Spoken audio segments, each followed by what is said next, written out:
Language Arts Department, we are gonna have our mid-year data analysis meeting. This meeting, we are only going to analyze and discuss our Beacon benchmark data. I know you guys have common assessments and writing assessments that we've been doing that we're discussing in PLCs, but for this meeting, all of our data talk will be regarding the Beacon mid-year benchmark test. So for today's meeting, Mr. Tackett did our data digging. Thank you so much, Mr. Tackett, for putting this together and for everybody's help getting him that data so he could do that. Mr. Parton is going to be our timer, and Ms. Hudson is taking our notes that we will put in our mid-year title feedback for our ELA department. We also have Mr. Tackett and Ms. Lee here representing ESS. Mr. Parton and Ms. Ellis here representing gifted, and Ms. Castile, Ms. Hudson teach our ESOL students, so they're both here as well. So thank y'all for coming. Remember our norms, we are going to keep discussion based on data. So I feel like statements, there's a place for that, but for here in this time PLC, we're gonna keep it to what the data shows us. We are going to stay focused and on task, and I'm going to respect your time by having Mr. Parton be our timekeeper, and we're going to focus on what we can control. We know hybrid and virtual hurt some work ethic, but we are working with PBIs to control that, and we know things outside factors like that, but those aren't the kind of statements we're going to talk about today. So does anybody have any questions about what we're going to do today, or anything you want to talk about before we get started with the data? All right, great. Mr. Tackett, do you want to start us off with a 2-minute overview of our data? Sure. I took the DRC individual scores from each Beacon, from the 7th grade and 8th grade. And the main thing is I did a comparison from the beginning of the year, which we did in September, to the comparison of the middle of the year that we just finished last week. The first page of each grade, it's broken down in grade bands of 7th and 8th, and then you'll have the comparison of each group of students by band, support needed, near target, and prepared on page 1, and then progression and growth and regression by each band and groups of students. By the number of students, will show each percentage of decline. That's page 2. So just to reiterate, the progression and growth is by band only. We're not saying only 28 students grew. We're saying grew from one band to the next. Yes, so progress from one band. When we're thinking about growth, we're talking about band growth. Band growth, yes. exactly. Okay. Which would corroborate with our CCRPI data and then our individual grade data. Then on the next page, we have subcategory by the number of students we have in each subcategory, ESS, gifted, and ELL. And that once again is band growth. It's not individual growth by number, it's by moving from one band to the next. And then our final one is I took each student and I scaled their highest subcategory and their lowest subcategory, and then by the number of percentage, the greatest percentage of subcategory strength and weakness in each of the reading, writing, and speaking fields. And that is our data that we're going to be reviewing today for the benchmark. Right. All right. Anybody have any questions? I know you guys had this in advance, so you've looked through it and probably already discussed it before we met today, but did anybody have any questions about the data that you want to clarify? I know we look at this a lot, so everybody good on finding your Beacon reports? Is yours still in Japanese, Miss Lee? Still in Japanese? Wow. But the ones that were printed? What y'all gave me was good. Okay, so that's good. And I have copies if you need. Okay. It just prints them. And everybody understands now about the bands within the scores, about 1, 2, 3, you know, under the need support bands. If you're a 1, that's the very lowest, but if you're a 3, you're closer to the next band, and 4, 5, 6, everybody's got that. No questions about the Beacon reports at all. All right. I do have a question about this, Okay. where you say gifted progression, 6 students, and you have some acronyms here. What will you explain that to me real quick? Sure, 6 students. That's 1 student that went from support needed to near target. Support, And okay, then 5 got you. students that went from near target to Just the band. prepared. Gotcha, It's okay, each band okay. jump. It's not by their point growth, So it's by 6 their students band. out of 34 that grew actually jumped bands, which Yes. makes 17% growth. Exactly. Okay, I got you. Yeah, so 17% of students grew from one band to the next. From one band, Exactly. I've got you. Yeah, All and right. 6% went backwards in bands. In bands. Out of 100% of gifted kids. So that would mean if 12% if 17% grew and 6 declined, that's 23, so, what would that be? 73% stayed in the same band. Right. Is that right? Okay. Alright, great question. Are we just dealing with statistics, or can I ask about type of text where you put our weaknesses? We can go ahead and, do you have a question just about the band or? No, Okay. it's got our strength category and our weakness Yes, cat. I'm right here, yeah. Mm-hmm, Can I talk? sure, yes. Okay, yes, type of ma'am. text. What Just- does that mean? Is that so- narrative, expository, persuasive, or? And the is it- answer is yes. They're given in their questioning, according to what I researched on DRC Beacon, they're given a question and it's to indicate their knowledge of whether they're reading an informational text, a narrative text, or an argumentative text. And in the 7th grade, that was their weakness. They couldn't tell what type Kind of of text text. they Okay. were reading, And it's or also- the purpose of the text. It's also author's choice, author's purpose, why the Okay. author made choices that they made. So, Entertain, inform. well, and persuade. also, why did the author choose to use the word retain 3 times in the paragraph? Why did they choose to, why did they choose, the choice of the words makes this essay more compare and contrast, Okay. so why did the author make the choices that they chose in the writing? That's another part of it. So the strength and, if you look at the blueprint, that we look at to break down for the, milestones, vocabulary is a reading standard. And type of text and purpose, those fall under the writing standard. So if you look in your, achievement level descriptors and your blueprints, those are gonna be under writing. And I know we also haven't modeled and taught all the writing parts yet, so that makes sense that would be one of the weaker, subcategories for 7th grade, because they haven't been through all the writing yet, so that makes sense. All right, any more questions? All right, thank you, Mr. Tackett. So now we're gonna review the subgroup data. Mr. Tackett, if you want to talk about, 8th grade ESS, and then Ms. Lee, if you wanna, quickly review the 7th grade ESS data. One of the things that I had to do when I was creating the subcategory is, number one, determine which students were on GAA, which would not fall in this demographic, Okay, and then the students that were testing for ESS. And in it, I had 5 students that did a band growth from the support needed to near target out of a total of 36 ESS students in the 8th grade that fit that category. There are more, but they qualify for GAA, which is another testing. So we had 14% band growth. Once again, it's by band jump. It's not by personal point growth. It's by yeah, band and growth. read that next line. ESS regression, 0 students. Yay! Nobody went backwards. No students went. Don't say that there wasn't a band to go down to. Just say nobody went backwards. Nobody went backwards. That's great. And so we showed 14% growth in ESS. Okay, great. Miss Lee? I'm just shocked looking at the statistics, like 5 kids went up 13%. Made me go up like that, so I'm happy. I learned a lot just looking at this. I'm not good with numbers. I'm very shocked it's 11% growth, but I'm happy with it. Yeah. And that's real numbers. You're looking at the number of ESS students that you serve. 5 went up, 1 regressed, so it's a net growth of 11%. All right, and then we're going to do the same thing with gifted. Mr. Parton, 8th grade, and then Miss Ella, 7th grade.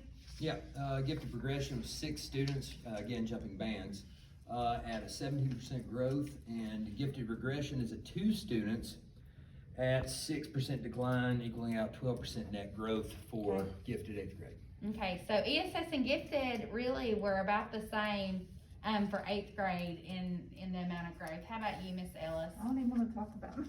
Well, just go It's ahead. just a few kids, though. 2 kids went from near target to, Prepared. thank you, at 8% growth. And then 3 kids went from prepared to near target. target with a 13% decline. And you also had one 7th grader who made a perfect score on the test, and One 8th grader. you had one 8th grader that made a perfect score on the Yes. test. Wow. So, 40 points for a perfect score. you probably did. I just saw the one when I was doing the gifted. I helped with the gifted and EL to get that data in. So, yeah.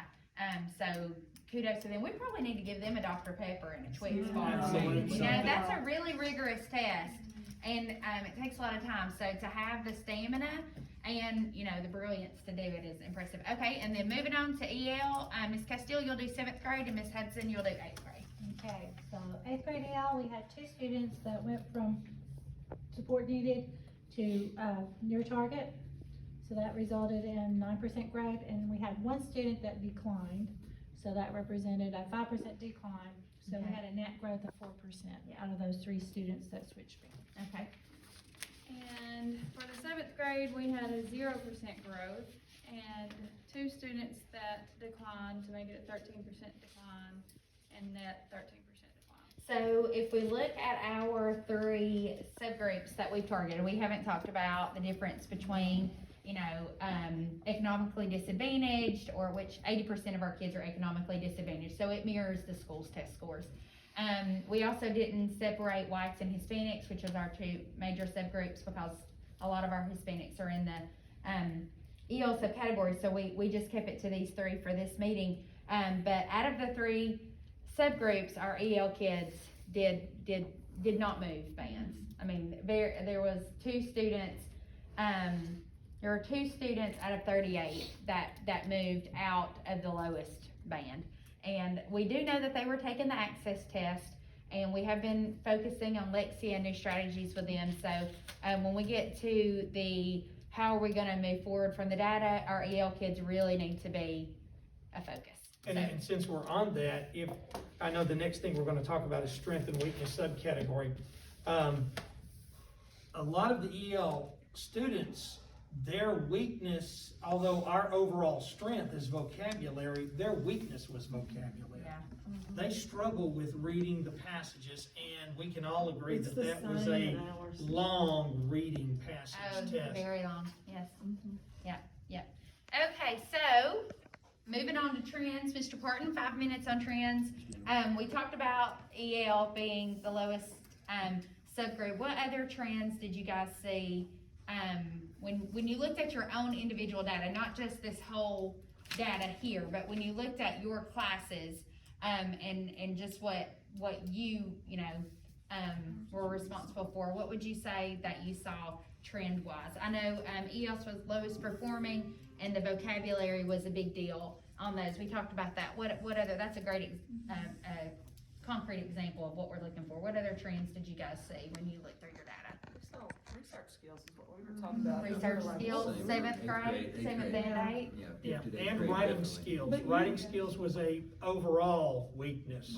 And research goes under the writing Absolutely. skills, or the writing Well, I standards. found so- research for gifted to be Research- number Research- 1. Details. It was so close in the 7th grade bands for the subcategories, we're talking a difference of 2 students between Yeah. research and your type of text. That It was like my type second- of text that were was your my number second, 1, but, and then the very next one by 2 students would have been the research. the So writing both of research. the lowest 7th grade standards were writing standards. Yes. The research and the type of text and the author's purpose. And it's the same and thing. If you break it down, it's not just low band growth for those, it's, lowest target growth, it's the bands. Like, not only did they not move up a target, they didn't move a band. So if they were a 3 before, it's not like they went 3 to 4, they stayed a 3 or even went backwards. Exactly. So, okay, so that's a trend for, 7th grade EL, research,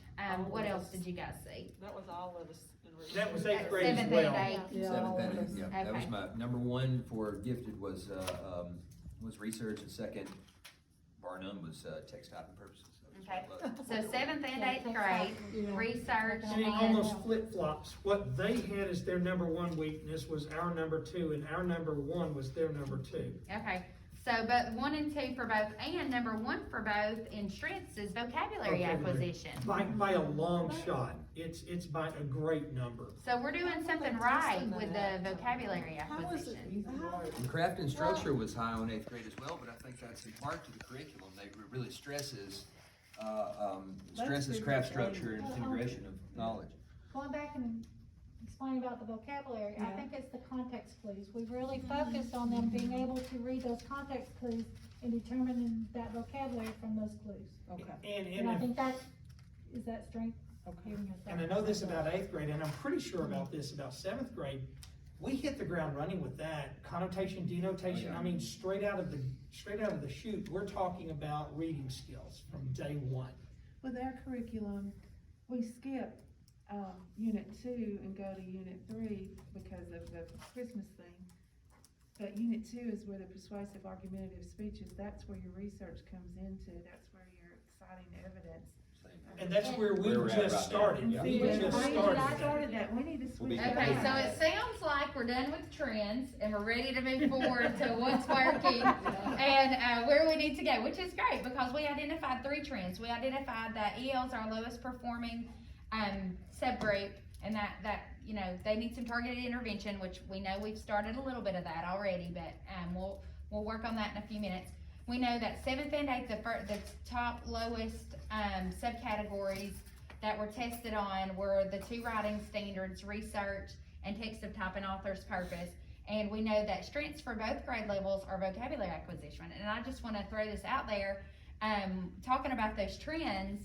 This is the first time in a long time that we've kept the same group of teachers for more than 1 year, and we're using a common curriculum. Yes. So what this tells me is the curriculum really does a good job with vocabulary acquisition and context clues and developing those reading comprehension skills, but we're gonna need to start supplementing a little bit more with the writing standards, is what it sounds like. So, let's see what you guys think about that, and let's move on to number 5.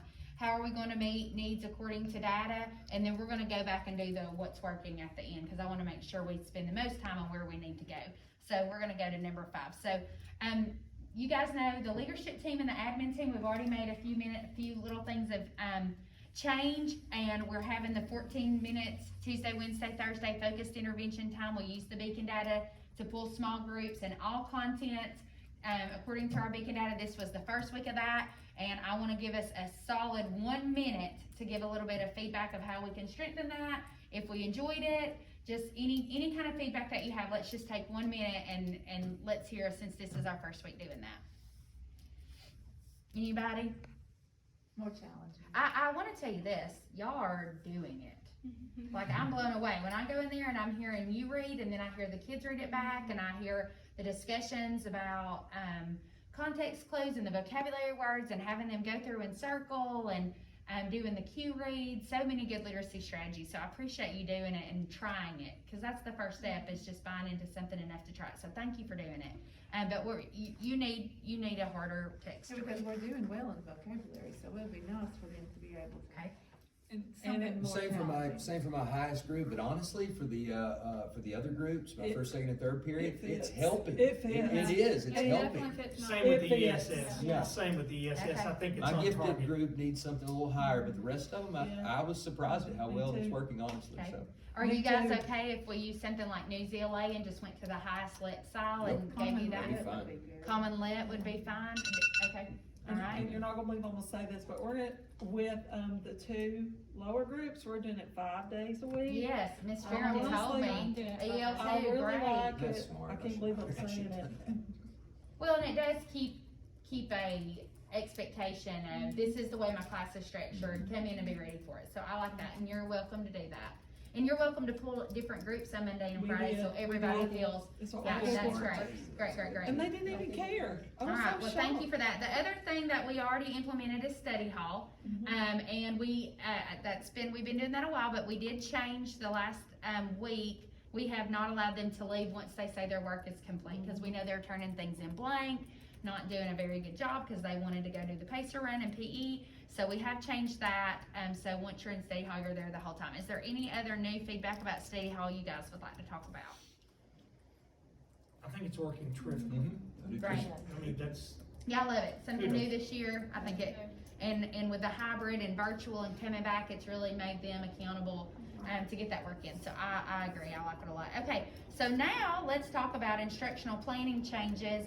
I know Ms. Ellis, before the meeting, she and I talked about a pacing change. Would you like to go first to talk about some instructional changes? Yes, I would like to follow the Pearson, the way they have it laid out, their curriculum, because it is sequential, the way it's written, but we're doing it totally out of order, and it just makes a lot more sense. And we're not hitting anything of meaty value in the first the section. beginning, yeah. The first thing Beginning else is has just- gotta be It's fixed. just, we're doing a novel that takes, I mean, it's really good for the young, And they but. like it. So remind me, the The unit you're Givers. doing now with the space unit is what unit? Yeah, the Unit two. space unit is really, really. It's good two, unit two, so yeah. that would be, oh, that'd be great. Yeah. Yeah, to do that It makes so sooner. much more sense Yeah. to me. Okay, And the novel needs to go at the end. Yeah. okay. Novel. So we're gonna make a suggestion that, Pearson, that we go chronologically through the units with, and change the order so the novel study's done near the end of the year. Yes. That's one thing. And I would agree, just because when we have this mid-year data and we try to adjust things and we've not seen every standard yet, or the standard's new and we've not gone through it more than once, it's hard to know if they just haven't seen that learning goal enough, and, if we're gonna identify essential standards, then it's hard to say they're essential if we don't get to them until Right. December or January. and that was what I was gonna bring up about pacing.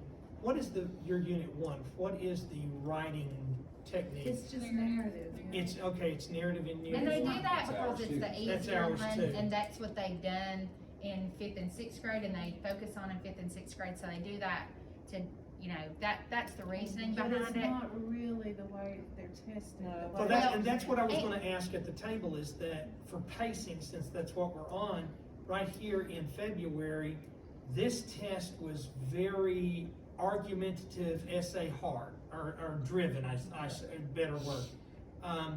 Shouldn't we have already exposed them to the argumentative essay, is my question. And we don't do that till after. And we're doing it right now. Right, We're and trying to I move think it- that's the move it argument. up, But I think it needs to be Yeah. moved up a little bit I think further. Yeah, they because should it's get them all new before skills they need Christmas. longer to practice Mhm. too. So, and I know Mr. Parton and I have talked about this, about going and printing off the exemplars from the Georgia DOE and letting the kids, what would you give them? Where every day doesn't have to be just a writing day. It can be you modeling the writing and they give critiques. It can be them reading other people's and grading it through a rubric 1, 2, 3, 4. Different, so they see writing in all different lenses, not just I have to sit here and do the writing. And we have done that before revision assistant. I need to implement a little more of that, but you can see that it actually helps when you So do you model guys, the we would put exemplar. revision assistant under what's working still, I know Oh, we did absolutely. last Yeah, year. definitely. Oh, we're torn, okay, so it's in the middle, so 8th grade feels like it works, and Works for 7th 8th grade. grade, it's not working. Some of the Okay. topics work for 7th grade. Okay. Some of them. It works for me, it's hard to do, but I grade the essays after they're done. I don't let the computer do it. If I see something that I know is, that would be acceptable in writing, I mean, it's kind of a give and take with it. I let the computer do some and I do some, and it works for me when I do it that way. Well, when we look at these 2-week subcategories, the writing, research, and the type of text and author's purpose, if those are our lowest 2 and they're in writing, what can we do moving forward, March, April, what are we gonna do to address these 2 writing standards? If revision assistant's not working, how are we gonna address these 2 I'm standards? What do using- you guys think? The Georgia DOA, and I've already made copies for when my student teacher leaves, the exemplars, and let them look at it and give them, we're gonna work, and then let the kids do, It's on the peer bird. editing too. Okay, so exemplars from DOE, peer editing, what other things, do we have planned to hit these 2 standards? We just plan on writing until it's Yeah, test I know. time. We're gonna do For one writing. more minute, let's do one more minute, I did wanna value your time, what did you say? We're gonna be writing up until Yes, test we're time. We've Just increased more our budget. writing, we Yeah. spent so much time on the novel study, and we did some writings with the novel Mhm, studies, we but did. it definitely, with the hybrid, and it ate up a lot more time, Yeah. okay, Yes. so we just need more time, We need more Yes, time, definitely. and we're gonna use exemplars from the DOE, and we're gonna, make use of peer editing and rubrics, and those are great strategies, And I am so I'm implementing that, comfortable with that. Cherry. Really good rubric in that deal. Did you I am read it? implementing that. I looked at it last Yeah, it's night, and wonderful. it's It's wonderful. great. It's wonderful, yeah. Thank y'all so much, that's great. Okay, so let's go back to the what's working, we're gonna spend 3 minutes on this. I know 8th grade, talked about revision assistants working, that's one thing that is working. What, I know we bought USA Test Prep this year, I don't know if you guys, if that's helping with the, differentiation of the standards based on the data, but what would you guys say is working? They're being back in school. Yes, Yes. we're back Yeah, face to yes. face. Face to face, Hey. 100%. Yes, yes. right. John Hattie says the number one indicator of a student's success is what? The teacher. The teacher. Yeah, we gotta have them. We gotta see them. It's you, Miss Lee. Oh, It's you. legendary. All right. So what else? What else works? Critical feedback. I mean, being able, and this goes back to the kids being in school, being able to speak to the kids and not go through any kind of digital channels or any kind of shotgunning when I put it out there. You all did good, you know. I can go to this one student, pull them aside and say, but here's what you can do to do better. Yeah. Say conferencing. Yeah, critical Conferencing. feedback and conference. And to brag on Ellis and Parton, I know they have made an effort since the kids have come back to assess more. You know, we talked about you adding the Google form, and every 15 minutes, Mr. Parton has a goal to stop and assess.